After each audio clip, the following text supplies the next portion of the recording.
こんにちは。現在僕は東京駅にいます。今回の動画は東京に残っている東京大空襲の痕跡を巡っていく動画です。アジア太平洋戦争が始まった時、太平洋周辺では日本軍が破竹の勢いで進軍を続けていきました。しかしその攻撃も長くは続きません。ミッドウェー海戦やガダルカナル島の戦いを転機として日本軍は敗北を続けていくことになります。その後アメリカの反撃が強まると日本はマリアナ諸島を失ってしまいました。当時アメリカが持っていた長距離爆撃機 B29 の航続距離はこのマリアナ諸島から日本本土に届く距離です。こうして日本の各地は B29 によって爆撃されるようになり、中でも日本の首都東京に対して行われた一連の爆撃は特に規模が大きかったものの1回目、2回目、3回目、4回目、5回目、これらをまとめて東京大空襲と呼んでいます。今回の動画で訪れていくのは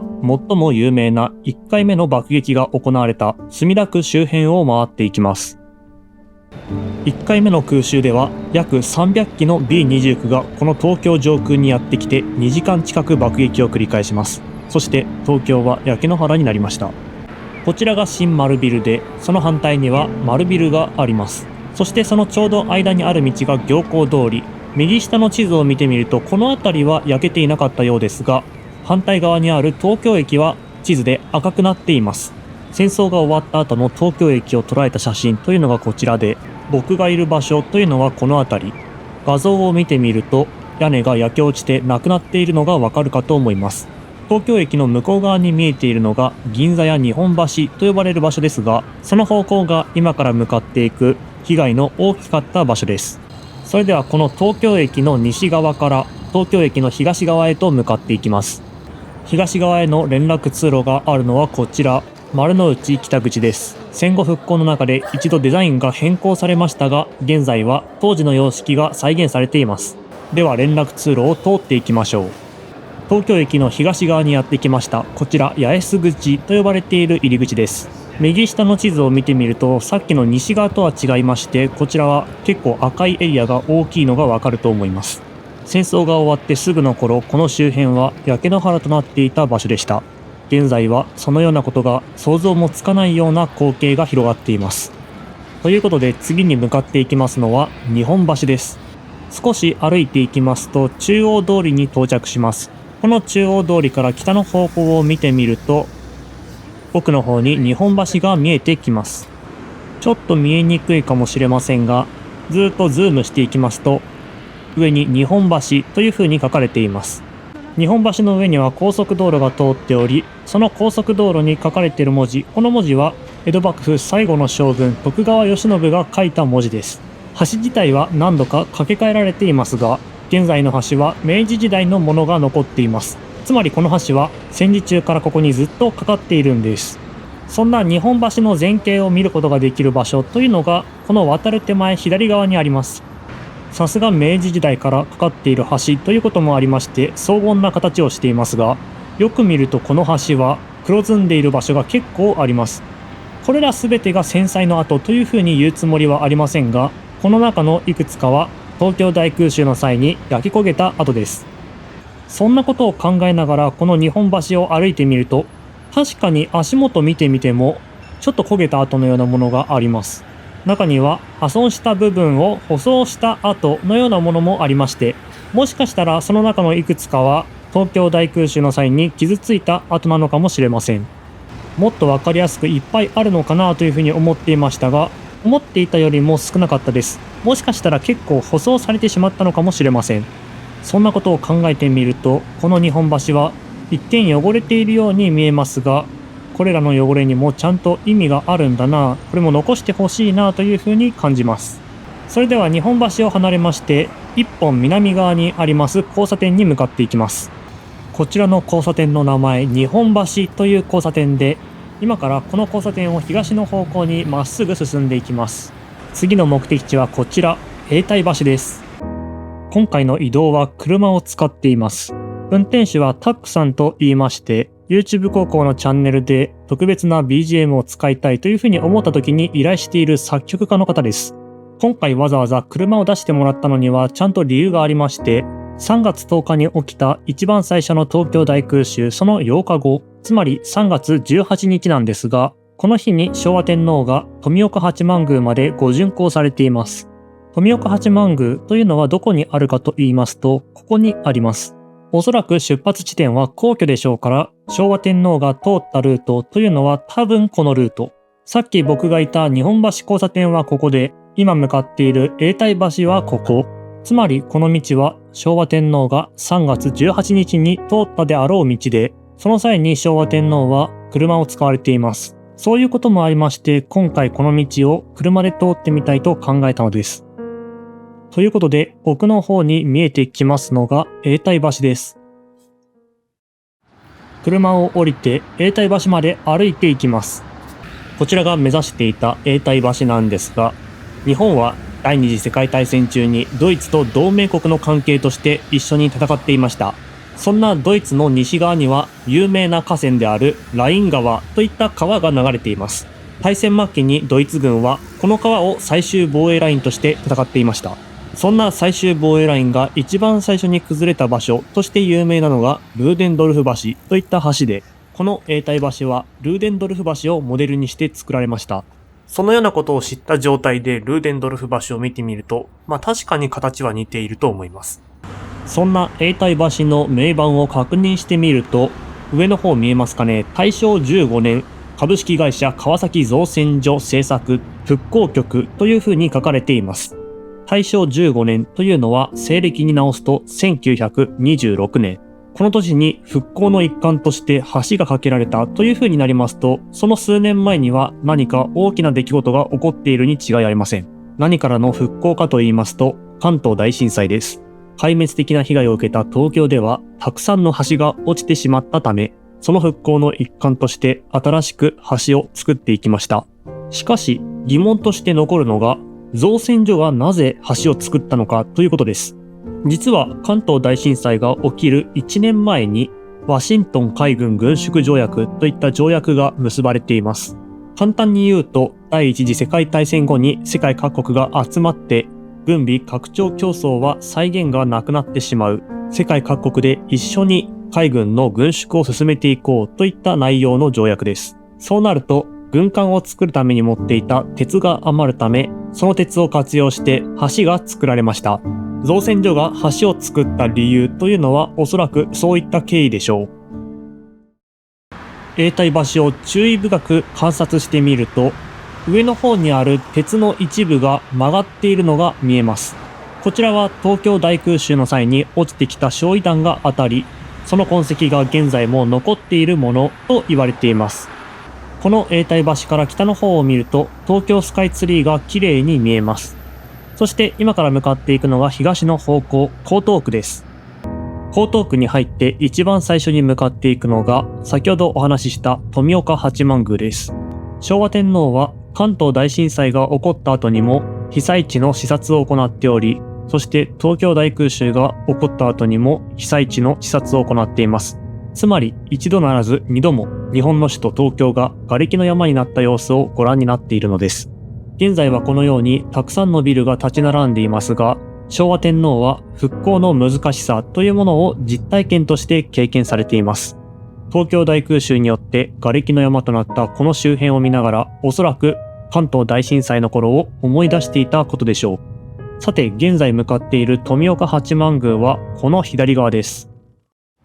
到着しました。こちらが富岡八幡宮です。右下の地図を見てみると、もうこの周辺は全て赤くなっているのが分かってきます。空襲によって焼けてしまった地域です。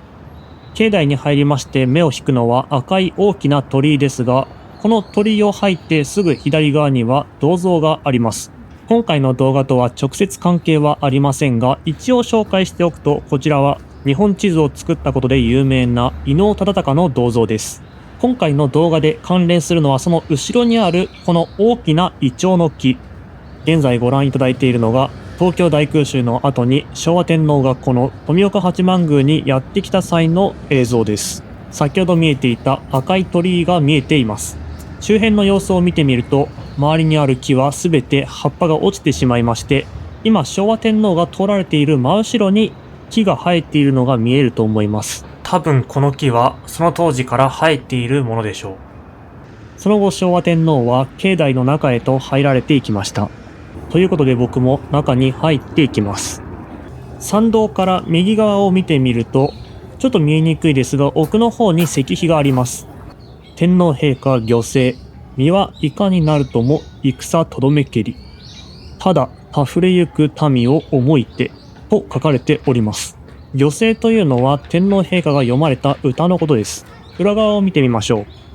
う。裏に回っていくと、このように説明が書かれております。前半部分の説明は先ほどから僕が説明している内容で、大空襲の後に昭和天皇がここにやって来られて視察をされたということが書かれています。そして後半の内容はこの御政についてですが、爆撃の惨状をご覧になった昭和天皇がここで読まれた歌であるというふうに書かれています。こちらが境内で説明を受けている昭和天皇。周辺の様子はこのように悲惨なものでした。現在僕がいる富岡八幡宮はここです。大空襲後に空撮した写真が残っていますが、こうやって見れば昭和天皇がご覧になった光景というのがいかに壮絶な光景だったのかがわかるでしょう。さっき見た御政の反対側を見てみると、ここには天皇陛下お野立所と書かれた石碑があります。当然さっきからお話ししている東京大空襲の際に昭和天皇がここに立ち寄られたということを記念した石碑です。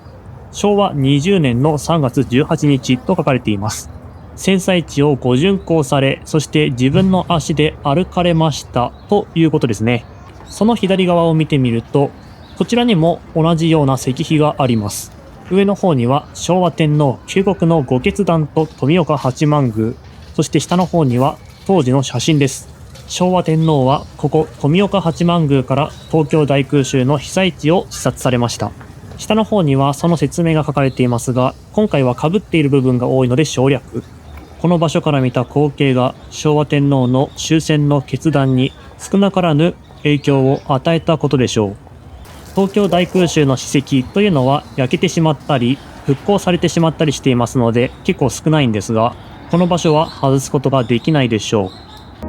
う。外すことができないといえば、東京大空襲戦災資料センターといった場所がこの近くにあるんですが、僕はなかなか縁がないようで行ったことがありません。というのも月曜が定休日で、それ以外の日も16時には閉まってしまうからです。今回も資料センターの目の前まで足を運ぶことはしましたが、あと数分で閉まるという時間に到着してしまったので、中に入ることはしませんでした。こちらが東京大空襲戦災資料センターです。興味のある方は時間に余裕を持って行動するといいでしょう。それでは江東区を離れて墨田区の方に向かっていきます。ちなみにさっきの航空写真で見てみると、現在地はこんな感じ。ここに見えている特徴的な建物が両国国技館です。焼け野原になったこの周辺は約80年でこんなに復興されました。総武線のガード下を通っていきまして、左側に見えてくるのが江戸東京博物館です。今は休館中ですが、この周辺で一旦車を降りようと思います。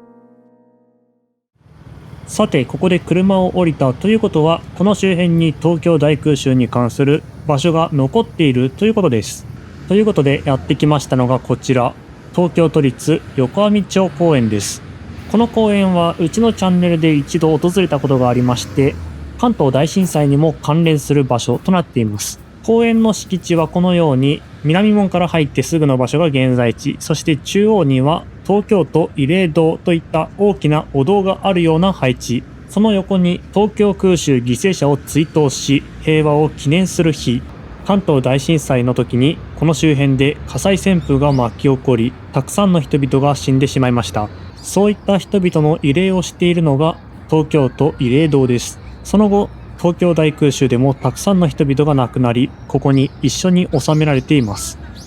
公園の中にはこのように東京都復興記念館といった記念館があります。中は関東大震災と東京大空襲に関する展示がたくさんされています。入って最初の方は関東大震災がメインですので、ちょっとここら辺は飛ばしていきましょう。気になる方は別の動画で紹介しています。東京大空襲に関する展示は多くは2階にあるようです。東京の模型がありましたので、今回通った道を見てみると、あそこの中央にあります橋というのが永代橋。この橋を渡って画面下の方が東側。進んでいきますと、この辺りにある、多分これでしょうね。こちらが富岡八幡宮です。この模型自体は関東大震災後に復興を行う際の計画段階といった感じだそうで、細かい点は東京大空襲の際とはちょっと違うとは思いますが、このようなお堀があったということに関しては変わっていません。焼夷弾によって街が燃えていく中、このお堀に阻まれて向こう側に渡ることができず焼け死んでしまったという人も多かったようです。こちらが戦争に関する展示のコーナーです。たくさんの写真とそして資料が並べられておりまして、東京大空襲だけに絞った内容というわけではなく、このように大まかな内容が説明された後に東京大空襲に関する説明が始まっていきます。東京大空襲に関する説明ではなく、東京の空襲に関する説明でしょうか。マリアナ諸島が陥落して以降、終戦までに100回以上の空襲が行われたと書かれています。今回巡ってきたのは、特に有名な3月10日の東京大空襲に関する場所でした。こちらが大型爆撃機 B29 に関する説明の看板です。当初アメリカ軍はこの B29 を護衛するための戦闘機をつけることはできなかったのですが、硫黄島を攻略して以降は日本に近い航空基地を手に入れることができましたので、護衛の戦闘機とともに日本にやってきます。そうなると行動の自由が広がりましたので、高度の低い位置を飛行することができるようになります。現在中央に映っている焼夷弾ですが、これは日本の木造家屋を焼くために作られたものです。中にはナパーム剤と呼ばれる、ネバネバしたゼリー状のものが入っていまして、下の方に入っている柵薬に衝撃が加わり、これが爆発、そしてナパーム剤が飛び散って、そのまま燃えていくといった仕組みです。こちらが実物の焼夷弾です。実際のものを見てみると、思っていたよりも太いなという風な印象を受けました。こちらが当時の日本の様子。おそらくですが、ほぼ全部の写真が東京周辺で撮られたもののように見えます。こちらは空襲を受けて消火活動を行っている様子。他にも煙が立ち上っている様子が見えます。この辺りは現在でも銀座と呼ばれているエリアですね。銀座の松屋が炎上しています。この写真は現在防衛省があるあたりの西側の様子。本当に東京の中心部もこのように焼け野原になっていたことがわかります。様々な写真が展示されていますので、興味のある方は行ってみるといいでしょう。この公園には復興記念館以外にも見るものがあります。記念館を出て右側の方向に向かっていきますと、このような花壇が見えてきます。この花壇は東京空襲犠牲者を追悼し、平和を記念する日です。一番下に書いてありますが、碑の内部には東京空襲で犠牲になった方々の名前を記録した東京空襲犠牲者名簿が収められています。中心には中に入れる扉がありますので、おそらく式典の際にはあそこが開くのでしょう。また、東京都慰霊堂の内部にも東京大空襲に関連するものが置いてあります。中に入ったらこのような感じ。右側の壁の上を見てみると、こちらは関東大震災に関する展示がされているのですが、これとは反対の左側の壁の方を見てみると、こちらには東京空襲の写真が展示されています。これは有名な写真ですね。銀座すき家橋付近の写真です。こちらは現在僕がいる公園のすぐ北側で撮られた写真。たくさんの人々が燃えてしまっているのが見えます。こちらが台東区浅草付近。この写真も同じような場所です。下町のあたりはほぼ何もない状態になってしまいました。空襲を受けたのは何も東京の中心地だけではなかったようで、こちらの写真は八王子市街だそうです。東京都の西側の方でもたくさんの人々の命が奪われていったのがわかります。毎年3月10日、これは東京大空襲の日、そして9月1日、これは関東大震災の日です。その日にはここで法要が行われています。それではこちらの横網町公園を後にしまして移動していきましょう。次に向かっていきますのは、先ほども写真を見た浅草周辺です。この地域もたくさんの人々が被害に遭っており、先ほどの写真に載っていた建物が今も残っているのがわかります。しかし現在向かっているのはこの場所ではなく、さらに北側です。少し進んでいきますと、こととい橋西といった交差点があります。名前から予想がつくかと思いますが、この交差点は琴戸橋の西側にある交差点です。こちらに見えているのが琴戸橋、奥には東京スカイツリーが見えています。この橋は東京大空襲の際に死体だらけの橋になったことで知られておりまして、火災の熱に耐えきれず飛び降りた人もいました。しかしその日は3月10日、つまり冬です。飛び降りた先にある川は当然ですが冷たすぎます。凍死してしまう人や溺れ死んでしまう人、他にも焼け死んでしまった人々の死体で、この周辺は死体の山が出来上がってしまいます。そのような死体はとりあえず近くにある公園で焼かれ、そして埋められました。現在僕がいるこの場所でもそのようなことがたくさん行われていたのです。今ではたくさんの観光客が訪れるこの東京も、そのような戦後復興のせいに出来上がった東京なのです。ご視聴ありがとうございました。